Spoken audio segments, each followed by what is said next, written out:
Нека да поговорим и за възстановителния период, защото и това е доста често задаван въпрос от дамите. Ще изпитват ли силна болка след това? Колко време ще трае възстановителния период? По време на самият възстановителен процес протичат определени физиологични процеси, които трябва да се вземат предвид.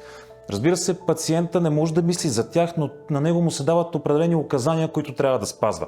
Ако пациента спазва всички указания, обикновено всичко е наред. Ако нямаме колаборация между пациента и лекаря и пациента си мисли, че всичко зависи само от лекаря по време на операцията, не е така. Да. Половината, бих казал, от добрият резултат зависи от самият пациент. Защото носенето на стегнатите сутиени. Сутиените са нещо задължително, изобщо не го коментирам. Обикновено сутиена се носи 5 седмици, като минаваме през две фази. Имаме първа и втора фаза, т.е. различни сутиени за първите 2-3 седмици и за до месец и половина да стигне. Сутиена трябва да се носи след аугментацията през цялото време 5 седмици по препоръка на лекуващият лекар.